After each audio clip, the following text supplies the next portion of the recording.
ইন্না আনজালনাহু ফি লাইলাতিল কদর। জোরে বলেন আল্লাহু আকবার। রাত্রিটার নাম হলো লাইলাতুল।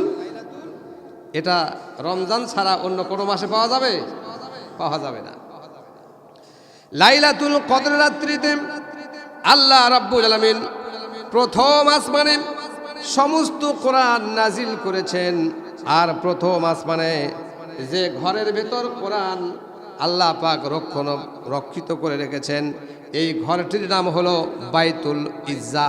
বাইতুল, এটা কোথায় অধিষ্ঠিত? প্রথম আসমানে। কোথায়? প্রথম আসমানে। গভীর মনোযোগ দিতে হবে।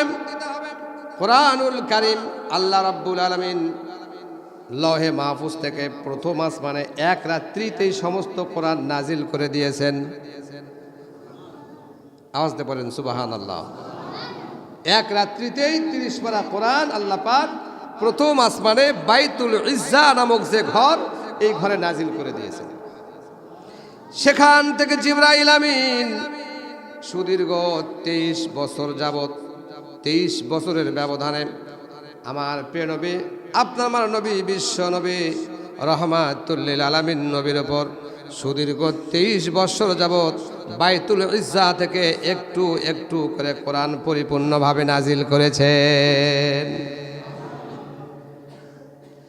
সম্মানিত ভাইয়ের আমার, এই কোরআনুল কারীম একমাত্র হুদাল্লিন নাস, মানুষের জন্য হেদায়েতের গ্রন্থ, মানুষের জন্য পথ নির্দেশিকা হিসাবে কোরআন আমাদের মধ্যে এসেছে। অথচ আমরা মসজিদ ছাড়া কোরআন কোনো খাতেই ব্যবহার করতে চাই না। মসজিদের ভেতরে পরিপূর্ণ কোরআন মানা যায়, কিন্তু মসজিদ থেকে বের হয়ে গেলে আর কোরআন মানার মতো ক্ষমতা, কোরআন মানার মতো চাহিদা কারো থাকে না। আওয়াজ দিয়ে বলেন ঠিক না বেঠিক? আল্লাহ রাব্বুল আলামিন বলেন হাদিসে কুদসির ভিতরে, আস-সাওমু লি ওয়া আনা আজজি বিহি। যারা রমজান মাসে রোজা রাখে, রমজানের ইজ্জত রক্ষা করে, রমজান মাসের সুবে সাদিক থেকে সূর্য অস্তমিত যাওয়া পর্যন্ত সমস্ত কাজ থেকে, যৌনাচার থেকে, খাওয়া দাওয়া থেকে, মিথ্যা কথা থেকে সব সময়ের জন্য বিরত থাকে, আল্লাহ পাক বলেন এমনিভাবে যারা রোজা রাখে, আমি আল্লাহ নিজ হাতে ওই রোজার প্রতিদান দেব।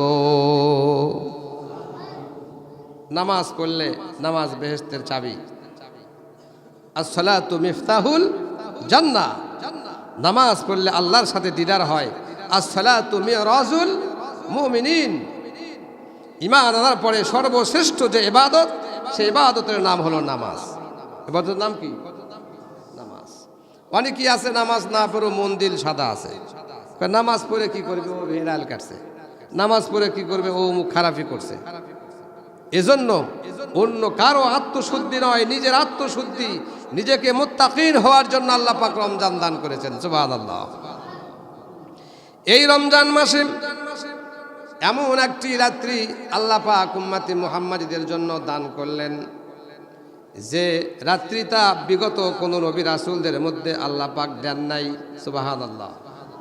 বিশেষ উপহার, এমন উপহার, লাইলাতুল কদরি খায়রুম মিন আলফি শাহর। লাইলাতুল কদরের একটি রাত্রি যদি কেউ উদযাপন করে, আলফি শাহর, 1000 মাস হইতে অধিক ইবাদতের সওয়াব আল্লাহ রাব্বুল আলামিন ওই বান্দাকে দান করে দিবেন। 1000 বছর সমান 83 বছর 4 মাস। 1000 মাস সমান 83 বছর 4 মাস। মনোযোগ দিয়ে শুনতে হবে। আল্লাহ পাক এখানে আলফি শাহর, আলফুন শব্দের অর্থ আরবি। এই আলফি শাহর 1000 মাস হইতে অধিক উত্তম। কত উত্তম, কত হাজার গুণ আল্লাহ পাক দান করবেন, এটা আল্লাহ ছাড়া কেউ জানে না। সুতরাং আমি আপনাদেরকে মনোযোগ দিতে বলি, আপনি যে লাইলাতুল কদর উদযাপন করে, একটি রাত উদযাপন করার কারণে আল্লাহ পাক আপনাকে 83 বছর 4 মাসের ইবাদতের সওয়াব আল্লাহ পাক আপনার আমাকে দান করছেন। আর এই 83 বছরের মধ্যে লাগাতার একটা করে বছর আছে না নাই? কথা বুঝতে পারছেন? 83 বছর কি একদিনেই হয়ে যায় না? 1 বছর, 2 বছর, 3 বছর? তো প্রতি বছরের মধ্যে লাইলাতুল কদর আছে না নাই? আল্লাহ পাকের নবী বলেন, আমার উম্মতেরা শোনো, কাল কিয়ামতের মহা মুসিবতের সময় তোমরা দেখতে পাবে তোমাদের আমল নামায় হাজার হাজার বছরের সওয়াব আল্লাহ পাক দান করেছেন। বান্দা তখন বলবে, রব্বুল আলামিন, এত সওয়াব তো আমি জীবনে রোজগার করি নাই, এত সওয়াব কেমনে হলো? এত পাহাড় পরিমাণ সওয়াব আমি তো করি নাই। মনে হয় তোমার ফেরেশতারা সওয়াব লিখতে ভুল করে ফেলেছে। আল্লাহ পাক বলেন, ইন্না আনজালনাহু ফি লাইলাতিল কদর ওয়া মা আদরাকা মা লাইলাতুল কদর লাইলাতুল কদরি খায়রুম মিন আলফি শাহর। আল্লাহ পাক বলেন, ও আমার বান্দারা তোমরা শোনো, একটি বছর যদি তোমার জীবনে লাইলাতুল কদর উদযাপন করার মতো ক্ষমতা যদি তোমার হয়, তাহলে একটি বছর পরে পরে পুনরায় লাইলাতুল কদর এসেছে, আবার লাইলাতুল কদর এসেছে। 83 বছরের মধ্যে 83 বার লাইলাতুল কদর আছে। সুবহানাল্লাহ। তাহলে 83 বছর 4 মাসকে আবার হাজার মাস দিয়ে যদি গুণ করা হয়, হাজার হাজার বছরের ইবাদত আল্লাহ পাক আপনার আমাকে দান করেছেন, যে সম্পর্কে কোনো ইমানদার কখনো খেয়াল করে নাই। সুবহানাল্লাহ। লাইলাতুল কদর আমাদের খুঁজতে হবে কোন তারিখ থেকে, এটা আপনার আমার নবী আমাদেরকে জানায় দিলেন। আওয়াজতে বলেন সুবহানাল্লাহ। লাইলাতুল কদরটা আল্লাহ নবী বললেন, আমাকে তো নির্দিষ্ট সময়ে জানায় দেওয়া হয়েছিল, কিন্তু আমি ভুলে গিয়েছি। তবে তোমরা 21, সকলে পড়েন, 21, 23, 25, 27, 29, এই বেজর 5টি রাত্রিতে তোমরা যদি লাইলাতুল কদর তালাশ করো, অবশ্যই তোমরা লাইলাতুল কদর পেয়ে যাবে। সুবহানাল্লাহ। আসতে হয়ে গেল না? কয় রাত্রি? মাত্র 5টা রাত্রিতে যদি তোমরা ইবাদত করো, অবশ্যই তোমরা লাইলাতুল কদর পেয়ে যাবে 100% সিউরিটি। আওয়াজতে বলেন সুবহানাল্লাহ। লাইলাতুল কদর যখন আসতো 20 রমজানের পরে, আপনার আমার নবী, বিশ্ব নবী, রাহমাতুল লিল আলামিন নবী, ইনি বিছানায় কখনো ঘুমাইতেন না। সুবহানাল্লাহ। দাঁড়ায় দাঁড়ায় নামাজ পড়তেন, তাসবিহ পড়তেন, কোরআন শরীফ তেলাওয়াত করতেন, আস্তাগফার পড়তেন। এমনকি তার পরিবর্গদের লোকদেরকে ডাকায় ডাকায় বলতেন, ও আমার উম্মতেরা, তোমরা উঠে পড়ো, লাইলাতুল কদর উদযাপন করো। তোমার জীবনে যদি একটা লাইলাতুল কদরের রাত্রি কবুল হয়ে যায়, তোমার আর কোনো টেনশন থাকবে না। জোরে বলুন সুবহানাল্লাহ।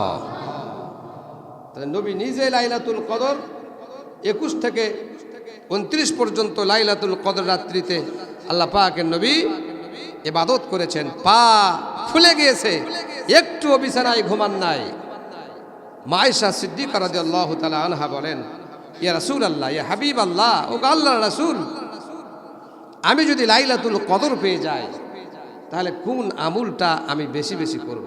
সুবহানাল্লাহ বলেন। আল্লাহ নবী সাল্লাল্লাহু আলাইহি ওয়াসাল্লাম পাক জবানে বললেন, আয়েশা, তুমি বেশি বেশি করে তেলাওয়াত করো, আল্লাহুম্মা ইন্নাকা আফুবুন তুহিব্বুল আফওয়া ফাফু আন্নি। আওয়াজতে বলেন সুবহানাল্লাহ। ও আমার মা বোনেরা, আপনারা সবাই মনে মনে পড়ে নেন, আমার বাপদাদারা সবাই পড়েন, আল্লাহুম্মা ইন্নাকা আফুবুন তুহিব্বুল আফওয়া ফাফু আন্নি। আমরা এই দোয়াটা লাইলাতুল কদর রাত্রিতে বেশি বেশি করতে থাকবো ইনশাআল্লাহ। আর কি করব? কোরআনুল কারীম আমরা তেলাওয়াত করতে থাকবো। যত বেশি আমল করতে পারবো আল্লাহ পাক তত বেশি সওয়াব, তত বেশি মর্যাদা, তত বেশি সম্মান আল্লাহ পাক আমাদের দান করে দিবেন। এই জন্য ইতিকাফের ব্যবস্থা করা হয়েছে। কোনো ব্যক্তি যদি ইতিকাফ করে, তাহলে তার জন্য লাইলাতুল কদর নির্ধারিত হয়ে যাবে। সুবহানাল্লাহ। কোনো ব্যক্তি যদি লাইলাতুল কদর করে, ওই ব্যক্তিটা অবশ্যই লাইলাতুল কদর পেয়ে যাবে। আর যদি তোমরা দুর্বল হয়ে যাও, ইতিকাফ করার মতো যদি সামর্থ্য না থাকে, সময় না থাকে, অন্তত 21, 23, 25, 27, 29 এই 5টি রাত্রিতে সবাই মসজিদে উদযাপন করে আল্লাহর ইবাদত করো। যদি তুমি কোরআন পড়তে না পারো, তাসবিহ পড়তে না পারো, সালাতুল ইশা পড়ে যদি মসজিদে ঘুমায়া পড়ো, তারপরেও আল্লাহ পাক আপনাকে লাইলাতুল কদরের মর্যাদা দান করে দিবেন। লাইলাতুল কদর আমরা চাই কি চাই না? উদযাপন করতে চাই কি চাই না? চাই। লাইলাতুল কদর রাত্রি উদযাপন করার যে আমল, এই লাইলাতুল কদর রাত্রিতে ইবাদত করলে এই ইবাদতের সওয়াব যতটুকু হবে, এই রাত্রিতে ইবাদত করলে যে আমল হবে, নেকি হবে, এই আমলটা কবরের মধ্যে আপনার আমার জন্য সাথী হয়ে যাবে। তাহলে রোজা, এই লাইলাতুল কদর রাত্রির ইবাদত কবরের ভেতরে আমার সাথী হবে।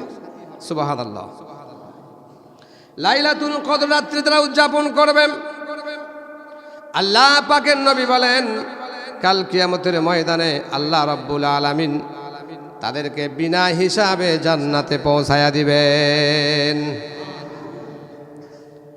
লাইলাতুল কদর যারা উদযাপন করেন, আল্লাহ পাক বলেন, আল্লাহ পাকের নবী বলেন যে ঈমানদারেরা লাইলাতুল কদর উদযাপন করবে, তার অতীত জীবনের সমস্ত গুনাহগুলি আল্লাহ পাক মাফ করে দিবেন।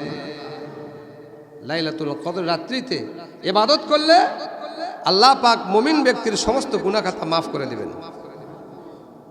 সম্মানিত ভাইরা আমার,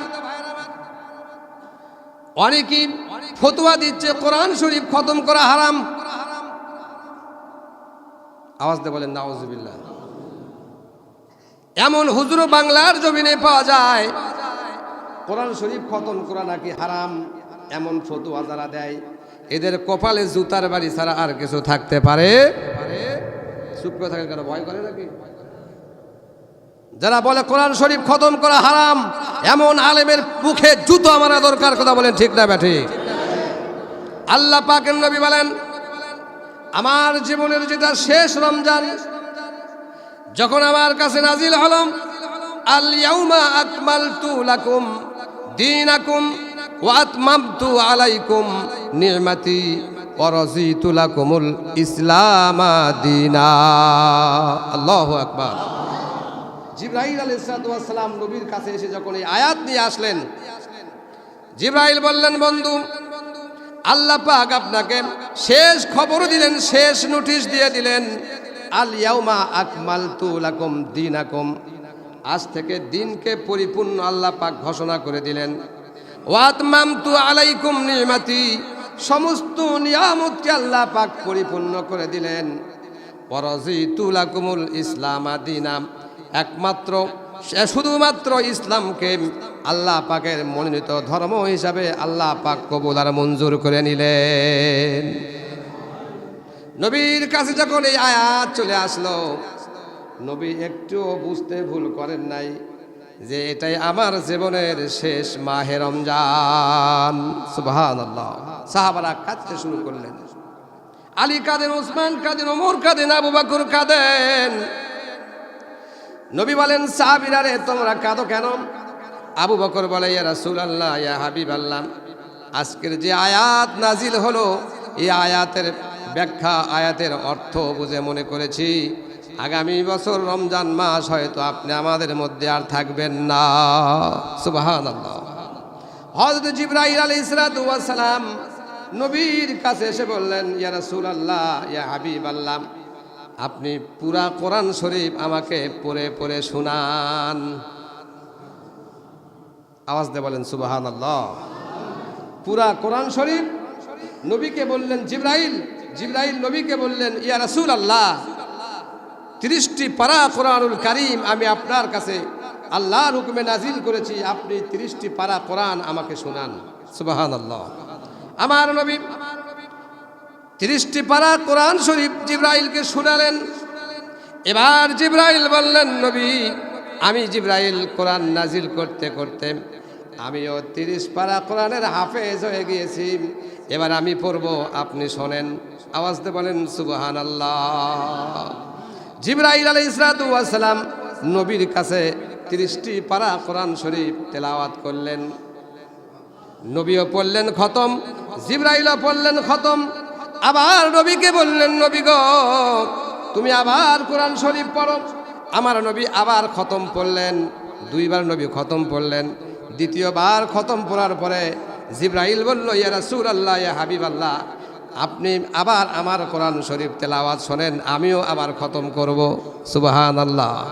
তাহলে এক রাতের ভিতরে জিবরাইল 2 বার কোরআন শরীফ খতম করলেন এবং রাসূল সাল্লাল্লাহু আলাইহি ওয়াসাল্লাম নিজেও 2 বার কোরআন শরীফ খতম করে শোনালেন। একটু আওয়াজ দিয়ে বলা যাবে কি সুবহানাল্লাহ? তাহলে নবী যদি কোরআন শরীফ খতম করে থাকে, আপনার আমার কোরআন শরীফ খতম করতে বাধা কোথায়? কি বলেন, বাধা আছে? যারা বাধা দিবে এদের মুখে জুতা মারতে হবে। কথা বলে ঠিক না ঠিক? কোরআনের সাথে দুশমনী মানে আল্লাহর সাথে দুশমনী। আওয়াজ দিয়ে বলেন ঠিক না ঠিক? আমার ভাইয়েরা, আল্লাহ রাব্বুল আলামিন বলেন, লাইলাতুল কদরি খায়রুম মিন আলফি শাহর। একটি রাত্রিতে এত উত্তম হবে, 1000 মাস তার চাইতেও অধিক ইবাদতের সওয়াব দান করা হবে। ওই সময়টা পৃথিবীতে কতক্ষণ থাকবে এটাও তো জানা দরকার। আল্লাহ পাক বলেন, সালামুন হিয়া হাত্তা মাতলাইল ফাজর। জোরে বলেন আল্লাহু আকবার। সূর্য অস্তমিত যাওয়ার পরে, সূর্য সুবে সাদেক হওয়া পর্যন্ত জিবরাইল ফেরেশতা আর রূহ মালাইকাতু আর রূহ, এখানে মালাইকাতু আর রূহ শব্দ দ্বারা জিবরাইলকে বোঝানো হয়েছে। জিবরাইল আলাইহিস সালাম প্রত্যেকটি মানুষের দ্বারে দ্বারে গিয়ে বলবে, ও কে আসো গুনাহগার, কে আসো জাহান্নামকে হারাম করতে চাও, কে আসো তোমার হায়াত বাড়ানিতে চাও, কে আসো তোমার বরকত দিতে চাও, কে আসো তোমার গুনাহ থেকে নিষ্পাপ হতে চাও।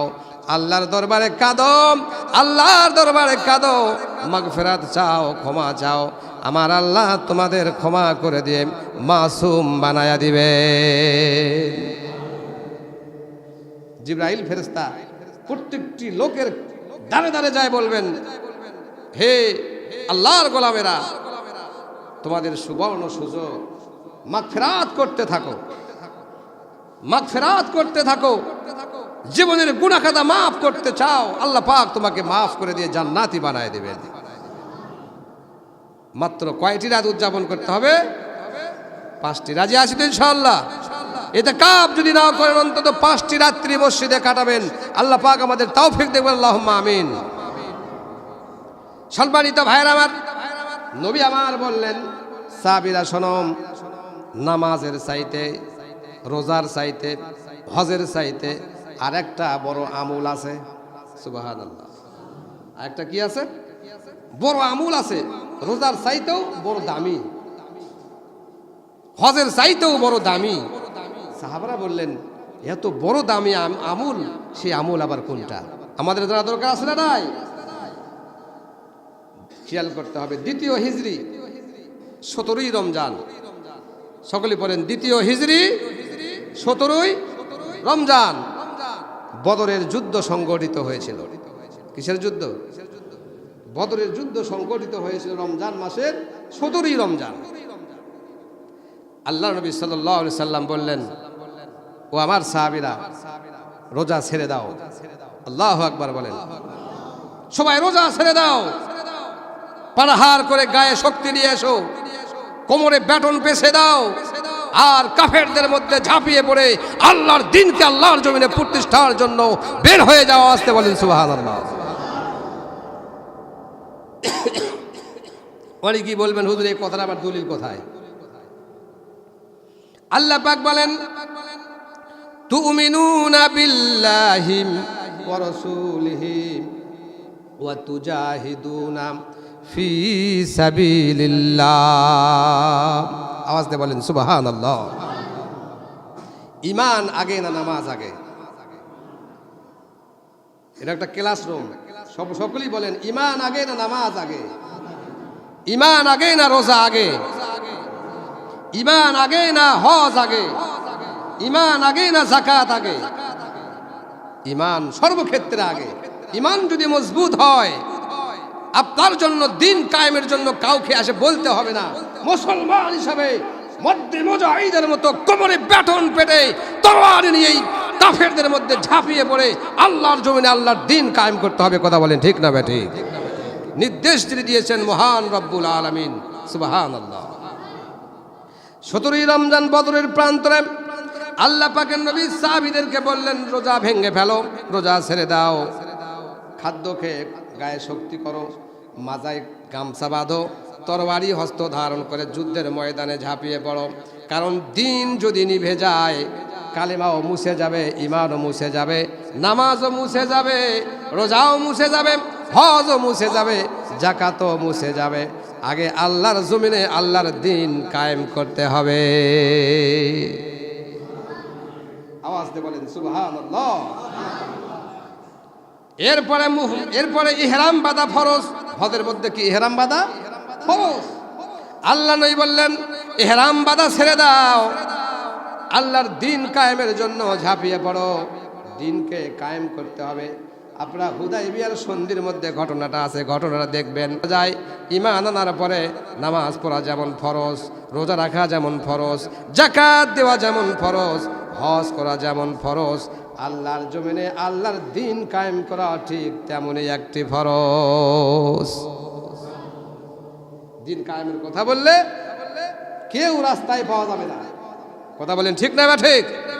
সুতরাং যারা মুসলমান হিসেবে নিজেকে দাবি করো, ইমানদার হিসেবে যারা নিজেকে দাবি করো, তাদের প্রত্যেকটি কাজ হবে, প্রত্যেকের কাজ হবে আল্লাহর জমিনে আল্লাহর দিন কায়েম করা। কথা বলেন ঠিক না বা ঠিক?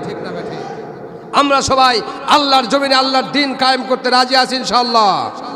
সবাই আওয়াজ দিয়ে বলি ইনশাআল্লাহ। আমরা প্রয়োজনে আমাদের বুকের তাজা রক্ত ইসলামের পথে ব্যয় করে, আল্লাহর পথে সংগ্রাম করে, আমরা জিহাদি হয়ে আমরা আল্লাহর জমিন থেকে শহীদি মৃত্যু হতে চাই। আওয়াজ দিয়ে বলেন সুবহানাল্লাহ। সম্মানিত ভাইয়ের আমার, বক্তব্য শেষ করছি, পরিশেষে একটি কথা। যেহেতু এখন আমাদের সামনে ফিতরা আদায় করতে হবে, ফিতরা আদায় করা ফরজ, সুন্নত না মুস্তাহাব? কেউ বলতে একটা দুজন বলে ফিতরা আদায় করা ফরজ। ফিতরা আদায় করা কি ফরজ? একদম ফরজ। ফিতরা আদায় করতে হবে। এই ফিতরা আমরা আদায় করার সময় দেখা যায় কেউ সারা জীবন সাল্লে চাউল দিয়ে ভাত খাইয়েছেন, ফিতরা দিচ্ছেন মোটা চাউল।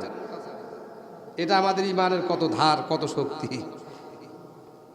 কথা ঠিক বললাম না সঠিক বললাম? রোজা কাকে রাজি করার জন্য রেখেছেন? রোজা রাখা কি ফরজ না সুন্নত না মুস্তাহাব? ফিতরা আদায় করা কি? তাহলে সেই ফরজের মধ্যে ভেজাল থাকলে আপনার ফরজ আদায় হবে? আল্লাহ নবী সাল্লাল্লাহু আলাইহি ওয়াসাল্লাম বলেছেন, খাদ্য শস্য দিয়ে ফিতরা আদায় করো। তুমি যেটা খাও সেটা দিয়েই তোমার ফিতরা হবে। তুমি যদি রঞ্জিত চাউলের ভাত খাও আর বিয়ারে কারো মোটা চাউল খোঁজো, আল্লাহ তোমার ফিতরা কবুল করবে না। সুতরাং আমরা ফিতরা আদায় করব। সরকার তো টাকা দিয়েছে, টাকা দিয়ে ফিতরা আদায় করো। আমরা তো টাকা খাই না, কি খাই? সাহেল খাই। যদি যে খাবার খান সেই খাবার দিয়েই আপনাকে ফিতরা আদায় করার জন্য নির্দেশ যিনি দিয়েছেন, কে? মহান রব্বুল আলামিন। আওয়াজ দিয়ে বলেন সুবহানাল্লাহ। সুতরাং যদি কেউ এই ফিতরার ব্যাপারে কোনো ধরনের কার্পণ্যতা করেন, আপনার রোজাও মাটি হয়ে যাবে, আপনার ইবাদতও মাটি হয়ে যাবে। সম্মানিত ভাইয়ের আমার, ফিতরা আদায় করবেন এক সা পরিমাণ। এই সায়ের হিসাবের মধ্যে অনেক ধরনের মাসালা এসেছে। সেটা হলো আমরা যখন আমিন ধরি, এই যে এরকম হাত দিকে তাকান, সবাই তাকান, এরকম ভাবে, এই যে এরকম খোরার মতো করে এরকম 4 বার যদি চাউল দেন এক সা পরিমাণ হয়ে যাবে। সুবহানাল্লাহ। আর মদিনাতে ছিল কাঁঠা, কি ছিল? কাঁঠা। এক সা পরিমাণ একটা কাঁঠা ছিল, ওটা ভর্তি করলে এক সা পরিমাণ হয়ে যায়। সম্মানিত ভাইয়ের আমার, সুতরাং যে যেটা খেয়েছেন রমজান মাস সারা বছর, যে চাউলের ভাত খেয়েছেন, বাজারে কিনে হলেও সেই টাকার চাউল আপনি ফিতরা হিসাবে মসজিদে পাঠায় দিবেন। বলুন সুবহানাল্লাহ। এই ফিতরা 28 তারিখের মধ্যে আদায় করবেন। কত তারিখ? 28 তারিখের মধ্যে আদায় করবেন এবং 29, 30 এর মধ্যে বন্টন করে দিবেন। বন্টনের ক্ষেত্রে যদি সময় এদিক সেদিক হয়, ঈদ থেকে এসেও আপনি দিতে পারবেন। সম্মানিত ভাইয়ের আমার, পরিশেষে আপনাদের কাছে উদারত আহ্বান, আমরা যারা মুসলমান হতে পেরেছি, সকল ক্ষেত্রে সকল জায়গায় আমরা কার হুকুম মেনে চলব? আল্লাহর হুকুম মানতে গিয়ে যদি আপনাকে কেউ বাধা দেয়, আপনারা যদি সমালোচনা করে, আপনি বুঝবেন আপনার ইবাদতটা আল্লাহ পছন্দ করছেন। সুবহানাল্লাহ। কারণ হক সবসময় মানুষের কাছে তিতা লাগে। আল হাক্কু মুররুন, সত্য তিক্ত। সুতরাং সত্য কথা আপনাকে বলতে হবে। যতই বাড়াবাড়ি করুক কোনো লাভ, কি বলেন, কোনো লাভ হবে না। সম্মানিত ভাইয়ের আমার মা বোনেরা, আপনারা বাড়িতে জেগে জেগে লাইলাতুল কদর উদযাপন করবেন। আমার বাপজানেরা, অন্তত 21, 23, 25, 27, 29 এই 5টি রাত্রিতে আপনারা সবাই মসজিদে চলে আসবেন ইনশাআল্লাহ। আল্লাহ পাক আমাদের সবাইকে সেই তৌফিক দান করুন। সকলে বলি আল্লাহুম্মা আমিন। বারাকাল্লাহু লানা ওয়া লাকুম ফিল কোরআনিল আযীম ওয়া নাফা'না ওয়া ইয়্যাকুম বিল আয়াতি ওয়া যিকরিল হাকীম ফা ইন্নাহু তাআলা জাওয়াদুন কারিমুন মালিকুন বাররুন রাউফুর রহিম।